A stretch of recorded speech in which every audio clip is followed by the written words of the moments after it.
আমাদের যেদিন officially divorce হলো সেদিন ছিল শনিবার। ছোটবেলায় দাদি বলতো শনিবারে শনি ঘটে।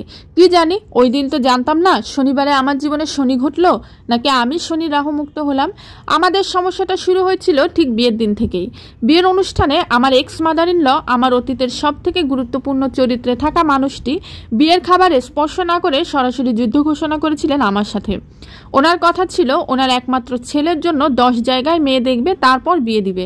অথচ ওনার রাজপুত্রের মতো দেখতে ছেলে এই সাধারণ দেখতে মেয়েটিকে বিয়ে করতে কেন পাগল হলো? নিশ্চয়ই এই মেয়ে তার ছেলেকে জাদুটোনা করেছে। কি হাস্যকর কথা!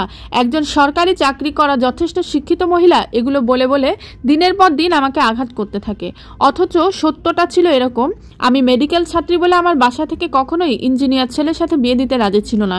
অথচ আমার এক্স হাজবেন্ড কোনোভাবেই আমাকে ছাড়া আর কোনো মেয়েকে বিয়ে করবে না বলে চরম সিদ্ধান্তটা তার বাসায় জানানোর পরে তার বাবা এবং বোনেরা মিলে বারবার রিফিউজ হওয়ার পরেও আমাকে বিয়ের প্রস্তাব পাঠাতে থাকে 3 বছর ধরে। যাই হোক, বেচারা অনেক স্ট্রাগল করে আমাকে পেয়েছিল, আমিও তাকে পেয়েছিলাম পুরোটুকুই। কিন্তু ভাগ্য এবং সময় আমাদের সাথে ছিল না প্রথম দিন থেকেই।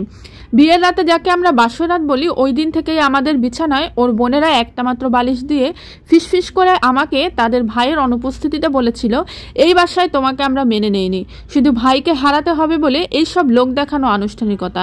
আজকে এই একটা বালিশ দিয়েই এই বাড়িতে আমাদের কাছে তোমার অবস্থানটা ঠিক কি তা বুঝিয়ে দিলাম। কেমনে সংসার করো দেখব। নতুন বউ আমি ভয়ে কাঁপতে কাঁপতে কাঁদতেই থাকলাম। তা আমি তখনও ছাত্রী ছিলাম বলে আমাদের সম্পর্কটা ছিল অনেকটা লং ডিস্টেন্স রিলেশনশিপের মতো। মাসে একবার দেখা, ফোনে কথা, এভাবেই চলছিল আমাদের বিবাহিত জীবন।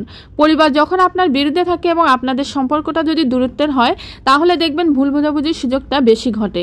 নিজেদের মাঝে অজান্তে একটা গ্যাপ সৃষ্টি হয়ে যায়। তখন ছোট ছোট ইস্যু নিয়ে ঝগড়া করতে করতেই সময় চলে যায়। আমাদেরও তাই হচ্ছিল।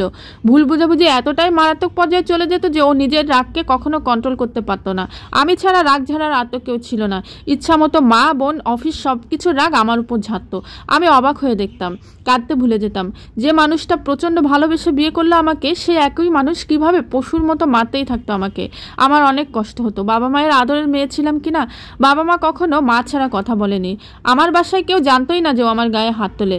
নিজের হাজবেন্ডকে পৃথিবীতে কোনো মেয়েই কিছুতে চায় না বাবার বাড়িতে ছোট করতে, তা যতই স্বামী খারাপ হোক না কেন। রাগ কমে গেলেও আমাকে সরি কিন্তু বলতো, ভালোবাসতো। বলতো আমি কি করব বলো, সবাই আমার মাথা খারাপ করে দেয়। তুমি বেশি দিন আমার সাথে থাকবা না, 1-2 দিন থেকে হোস্টেলে, না হয় তোমার বাবার বাসায় ফিরে যাও। আমাদের সম্পর্কটা এভাবেই চলুক। এভাবেই চলছিল। এর মধ্যে ওর বাসা থেকে প্রচন্ড প্রেশার দিতে থাকলো বাচ্চার জন্য। নাতির মুখ না দেখতে পেয়ে সবার যেন কি একটা অস্থির অবস্থা। যাই হোক, আল্লাহর অশেষ রহমতে আমি কনসেপ্ট করে ফেললাম। আর ঠিক তখন থেকেই আমার মাঝে গাধা এবং ভিটু টাইপের এই ক্যারেক্টারটা বদলে যেতে শুরু করলো। কারণ আমি এখন শুধু একজন মেয়ে না, একজন মানুষের মা হতে যাচ্ছি। মায়েদের কি নরম দুর্বল হলে চলে? কিছুতেই না। পুরো প্রেগনেন্সি পিরিয়ডটা আমি মেডিকেল কলেজের হোস্টেলেই কাটাই। ততদিনে আমি ঠিকই বুঝে ফেলেছিলাম ডাক্তার আমাকে হতেই হবে।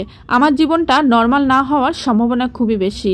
আমার হাজব্যান্ড ওই সময় কিন্তু আমার গায়ে হাত তোলা বন্ধ করতে পারেনি। সে একদিন আমাকে বলল, লিচেন, প্রেগনেন্ট হয়েছে বলে এক্সট্রা অ্যাটেনশন সিক করবা না। এইটা সব মেয়ের জন্যই খুব স্বাভাবিক একটা বিষয়। ওই দিনের পর আর কোনোদিন তার মনোযোগ আশা করিনি। বাচ্চা হয়ে যাওয়ার পরে তার আরেকটা রূপ দেখার সৌভাগ্য হলো আমার। বাচ্চা করে অস্থির হয়ে যে পরিবারটা অস্থির হয়ে যাচ্ছিল, তারা পর্যন্ত ঠিক সময়ে দেখতে আসেনি। যাই হোক, বাচ্চা হওয়ার পর একটা সময় সে যোগাযোগ করা একদমই বন্ধ করে দেয়। সে যে শুধু একজন দায়িত্বহীন স্বামী নয়, বরং একজন দায়িত্বহীন পিতা, এটা আবারও প্রমাণ করলো। অবশেষে ভাবলাম এভাবে চলবে না, ডাক্তার আমাকে হতেই হবে। আমার পরিবার এবং বন্ধুদের সাপোর্টে আমি MBBS পাশ করে ফেললাম। দাঁতে দাঁত চেপে বই নিয়ে পড়েছি দিনের পর দিন। তবে বছরখানেক পরে এই পারিবারিকভাবে সিদ্ধান্ত হলো আমাদের অফিসিয়ালি আলাদা হতে হবে। কাগজে সাইন করার সময় এক ফোঁটা জল ছিল না আমার চোখে। তবে বাড়িতে ফিরে দরজা বন্ধ করে ভীষণ কেঁদেছিলাম সেদিন। তবে কি আলহামদুলিল্লাহ, 3টি বছর কেটে গেল। এখন এই নোংরা সম্পর্ক থেকে বের হয়ে বেঁচে আছি একজন ডাক্তার পরিচয়। নিজের সন্তানকেও বড় করছি সেইভাবে। তবে 8-10টা মেয়ের মতো আমারও ইচ্ছা ছিল সুন্দর একটি সংসারের, কিন্তু ভাগ্যের কি নির্মম পরিহাস, এটা আর করা হলো না। আজকের এই গল্পটা আমি যেখান থেকে নিয়েছি, লেখার নিচে ছিল ডাক্তার মিম্মি। হয়তোবা তার নিজের গল্প অথবা কাল্পনিক গল্প, যেটাই হোক না কেন, এতটুকুই বুঝলাম মেয়েদের নিজেদের একটা পরিচয় থাকা দরকার। না হলে সমাজের সবাই এবং পৃথিবীর সবাই আপনাকে সহজেই তুচ্ছ তাচ্ছিল্য করে তুলবে। তো সকাল সকাল বৃষ্টি দেখে আজকে খিচুড়ি রান্না করলাম। কেমন লাগলো জানাবেন।